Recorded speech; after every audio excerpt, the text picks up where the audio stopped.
He looked me straight in the eye, leaned back in his leather chair and said it like he was dropping some kind of wise business gem. "You're smart, but utterly replaceable." Then he smiled, like he'd been waiting all week to say that. I'd been working there for 3 years, built their product from scratch, fixed bugs no one else could figure out, trained half the team, showed up early, stayed late. I even helped Craig, the boss, prep for board meetings more times than I could count. Not because I liked the guy, I didn't, but because I actually cared about the work. Craig, on the other hand, only cared about looking important. That day, he had HR sit in like it was some formality. "This isn't personal," he said, waving his hand like a magician brushing off a trick. "We're just moving in a different direction."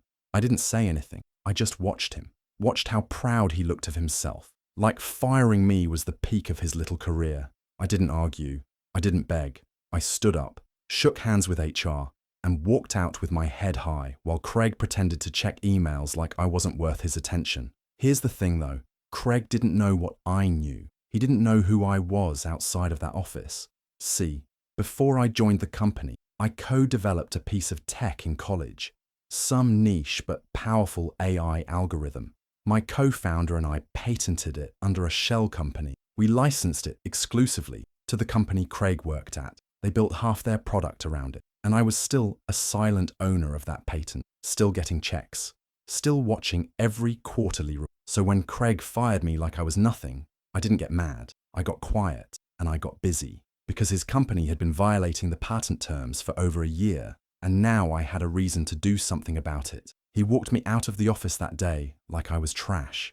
In 3 months, I'd walk back in, not as his employee, but as his employer. Back in college, I was broke, like ramen for breakfast, lunch, and dinner broke. I wasn't trying to build the next big thing. I just wanted something that worked well enough to pass my senior project, and maybe land me a job somewhere that didn't require a name tag. But I had this idea, an AI compression algorithm that drastically reduced data load without killing performance. It was fast, clean, and scalable. I coded it in my dorm room between late-night vending machine runs and midterm meltdowns. Nothing flashy at first, just lines of code and a stubborn brain that wouldn't quit. I showed it to my roommate, Mason, who was sharper than me when it came to business. He took one look at the algorithm and said, "Dude, you know this could be huge, right?" I laughed because I thought he was just being supportive. But Mason didn't joke about money. Within 2 weeks, he had paperwork drawn up to form a holding company. We filed the patent together, him as co-founder, me as the inventor. We agreed on everything: equal ownership, full control over licensing, and no selling out unless both of us agreed. Mason handled the legal side. I stayed buried in code. A year later, a hot new startup in San Francisco started sniffing around. They were looking for something to boost the performance of their AI-driven analytics engine, and our tech fit like a glove. We negotiated a licensing deal, lucrative, quiet, and binding. Then came the fun part. I applied to that same startup under a different name and a stripped-down resume. I didn't want the spotlight. I wanted to see what they'd do with our tech. I wanted to learn how real companies scaled, failed, and fought to survive. Mason thought I was crazy. "You built the engine," he said. "Why play mechanic?" But I wanted to be close to it. I wanted to build more, learn faster, and see it grow from the inside. So I joined. No one knew who I really was.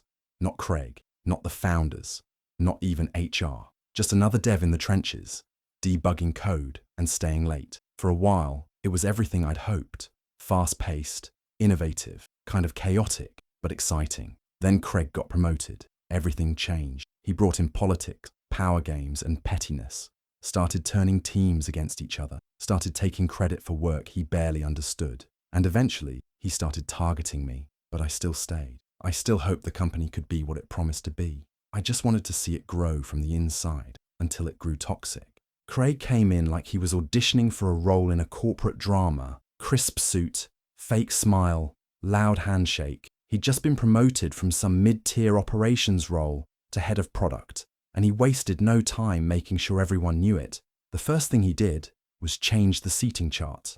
I'm not kidding. Day one, he walks in with a clipboard and moves developers around like we were chess pieces.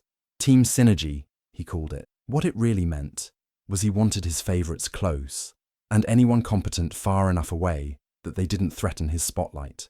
Craig didn't understand the tech, not really, but he understood power. He knew how to make himself look useful in meetings, how to echo someone else's point louder and claim it as his own. And every time something went well, he was suddenly the guy driving the vision. But when things went sideways, he vanished, and somehow it was always someone else's fault, usually mine. He micromanaged everything. I couldn't even push a code update without a Slack message from Craig asking, "Did you loop in the stakeholders on this?" Whatever that meant. He'd call last-minute alignment meetings, just to show off that he knew the buzzwords.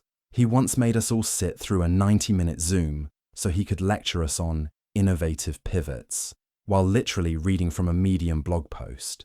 But the worst part, he constantly undercut me. I'd suggest a fix during stand-up and he'd shoot it down, then repeat the same thing 10 minutes later like it was his idea. He'd CC upper management on random emails just to catch me on typos.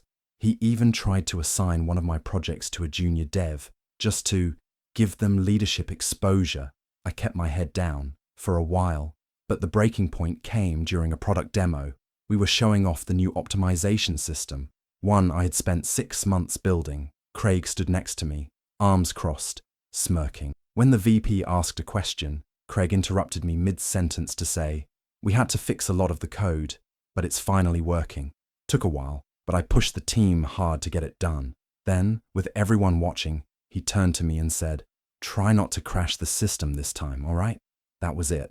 I knew right then, he wasn't just insecure, he was gunning for me. It started small. A calendar invite I was left off of, a slide I prepared for a presentation that somehow got forgotten, a weird silence in meetings whenever I spoke up. Then, my access to a few core systems got revoked. Accidentally, one of my code commits was mysteriously overwritten. It didn't take a genius to figure out what was going on. Craig was squeezing me out. He didn't have the guts to do it all at once. He chipped away at my credibility, bit by bit, setting traps and letting me fall into them. He'd ask for my input, then shoot it down in front of others. He'd bring up projects I supposedly stalled, even though they'd been buried in his approval queue for weeks. One day, I walked into a team meeting and saw my role reassigned, right there on the new org chart slide. No warning, no discussion, just a blank look from Craig when I pointed it out. "Oh," he said, like he hadn't noticed. "Let's talk about that later." The writing was on the wall. When I got the calendar invite titled HR one-to-one check-in, I didn't even flinch. I grabbed my laptop, walked to the conference room and sat down with a straight face. HR was there. Craig was too, sipping from a company-branded coffee cup, like this was just another Monday. "We've been reviewing team dynamics," the HR rep started, voice polite but robotic. "There have been ongoing concerns about communication, alignment and collaborative effectiveness." I nodded. She kept going, like she was reading off a pre-approved script. Craig chimed in halfway through, pretending to be supportive. "Look, no one's questioning your intelligence," he said with a little shrug. "You're smart, but this environment, it just doesn't seem to bring out your best.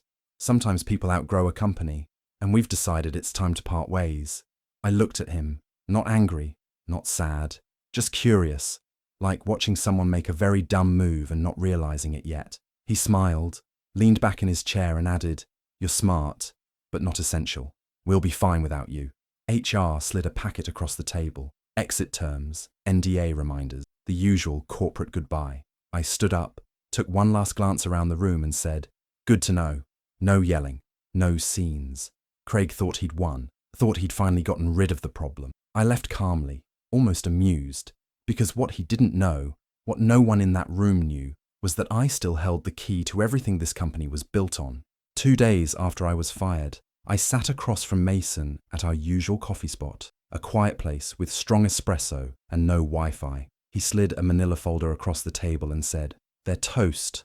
Inside were documents, emails, licensing agreements, payment logs, a full paper trail, everything we needed. See, Craig's company had been skating on thin ice for a while. When they first licensed our tech, the deal was clear. Use the algorithm, pay a quarterly licensing fee, and notify us of any modifications. But as they grew, they got sloppy.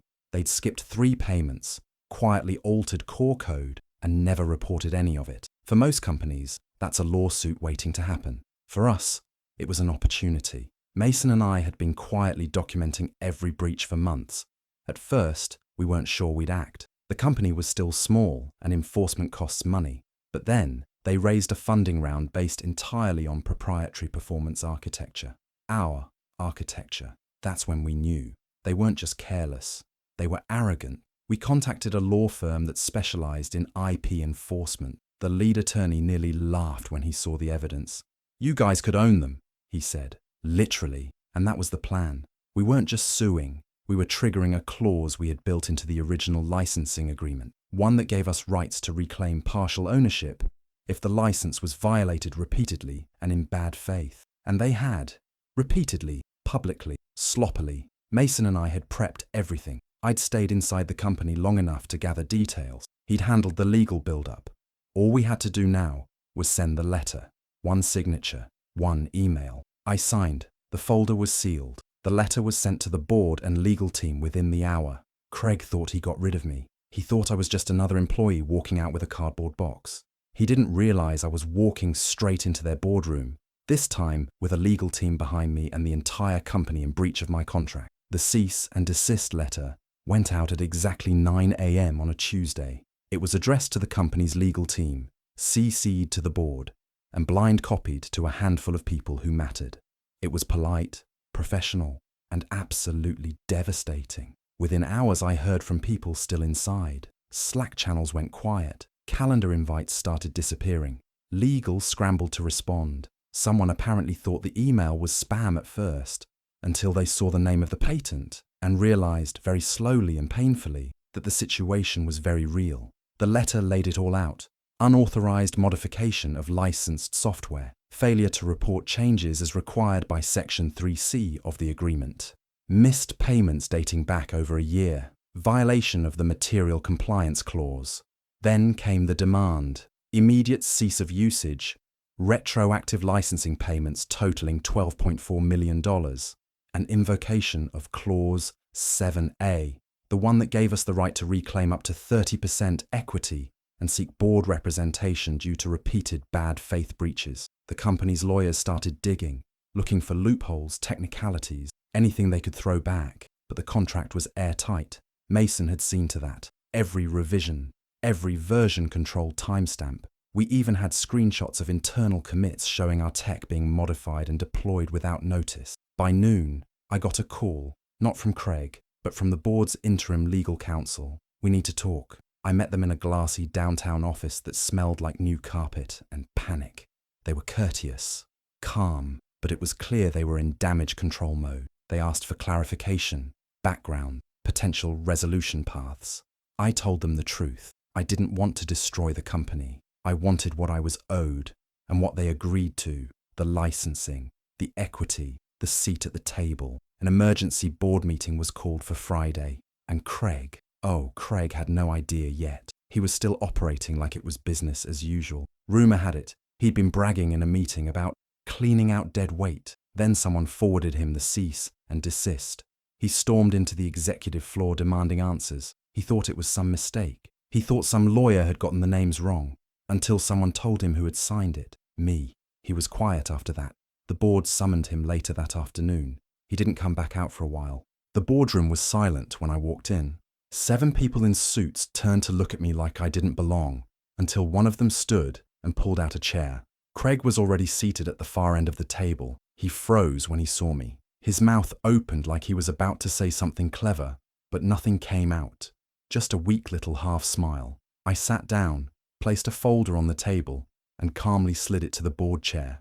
"I'm the co-holder of the patent your company has been using illegally for the past year," I said, voice steady. "As per the original license agreement, you're in breach on multiple counts, which activates the equity clause. As of today, I own 30% of this company." Someone on the board cleared their throat. Another reached for a copy of the document, like they already knew what it said, but didn't want to believe it. Craig finally found his voice. "This is insane," he snapped. "He was just a dev. He doesn't know how the product works anymore. He doesn't even work here." "No," I said, leaning back, "but I built the foundation, and you've been violating the legal terms around it since last year." He stood up, still trying to hold the room. "This is a stunt. He's bluffing. The board's legal counsel quietly said, "He's not. We reviewed everything this morning. It's all valid." Craig turned red. "You're seriously taking his side? After everything I've done here? You mean after firing the guy who helped develop the core tech?" one board member asked, unimpressed. The room turned cold. I didn't gloat. I didn't smirk. I just watched as Craig's face shifted from rage to panic to something like disbelief. He looked around for backup, but no one spoke. Not this time. The board chair glanced at him, then at HR. "We'll be making a leadership change, effective immediately." Craig stared at them, stunned. "You're firing me?" No one answered. He grabbed his things slowly, awkwardly. No speech, no threats. Just a quiet shuffle of papers and the click of a pen slipping into his pocket. He didn't look at me again. He walked out of the boardroom, this time the one being watched, not worshipped. Walking back into that building felt surreal. Same glass doors. Same stiff receptionist pretending not to notice people. Same elevator music that somehow made time feel slower. But everything was different. This time my badge didn't say developer. It said consultant to the board. I wasn't reporting to anyone. No sprint meeting. No performance reviews. No Craig. He was gone. The company had offered me a seat on the board, but I declined. Too much red tape. Too many politics. Instead, I took a consulting role with executive access and veto rights on anything tied to the patent. Mason called it the power of yes and no. I just liked having my own office. When I stepped onto the floor, heads turned. Some people smiled. Some avoided eye contact. A few, mostly the ones who'd backed Craig, looked like they'd swallowed sandpaper. Dan from DevOps was the first to speak. "Holy shit, you're back." I nodded. "In a way." He grinned. "Told you Craig was full of it." Word spread fast. A few teammates came by to say hello. One even brought cupcakes from the bakery down the street. But not everyone was happy. I caught whispers. "How did he pull this off? Isn't this like revenge or something?"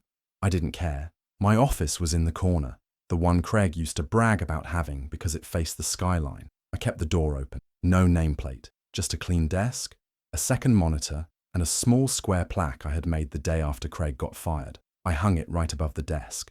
"Replaceable, huh?" Simple, sharp, quietly loud. One of the interns walked by, read it, and did a double take. "That actually happened?" he asked. I smiled. Yep, for the first time in months, I felt good. Not because Craig was gone, not because I had power now, but because the thing I built, the tech, the idea, the hours of work no one saw, had finally been acknowledged and respected. I wasn't here to take over. I wasn't here to gloat. I just wanted to make sure they didn't forget who really built this place. And maybe remind a few people that replaceable is a word best used carefully.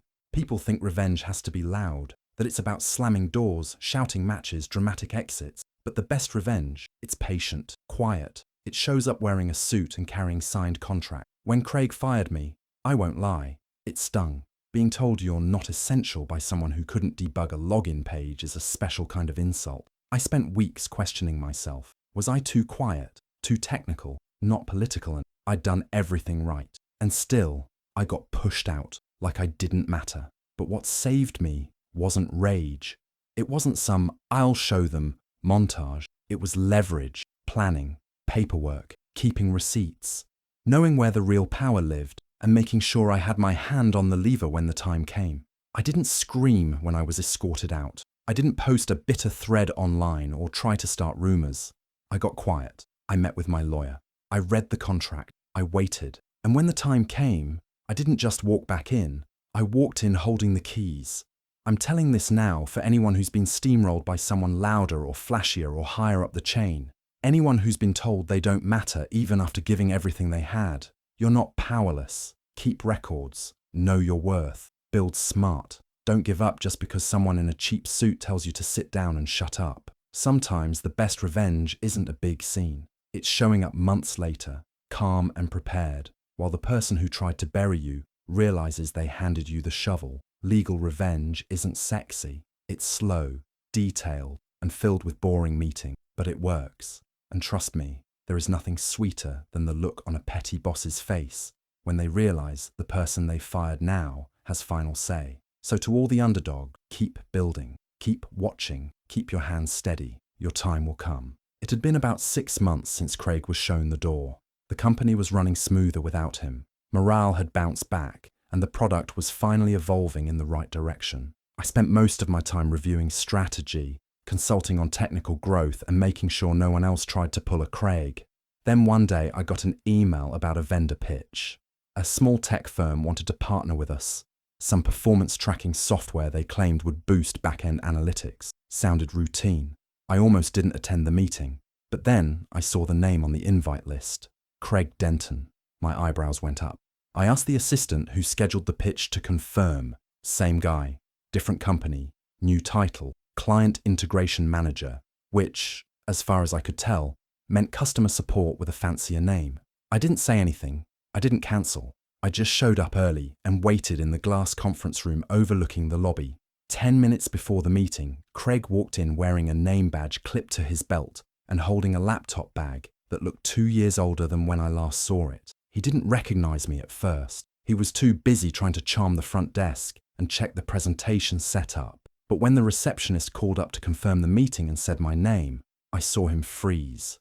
His smile dropped. His eyes darted toward the stairs, like maybe he was thinking about leaving before anyone noticed. I stood, walked to the railing above the lobby, and looked down. When he glanced up and saw me, it was like someone had drained all the color from his face. I gave him a polite nod, nothing more. He didn't even try to come up. He turned, mumbled something to his team, and walked out the front door. The pitch was cancelled. No follow-up, no emails, nothing. He knew. There was no scene, no final confrontation, just a short, awkward moment that said everything louder than words. Later that afternoon, I updated the little plaque in my office. I added a sticky note underneath it. He didn't even make it past the lobby. I leaned back in my chair, looked out at the skyline and smiled. Guess I was essential after all.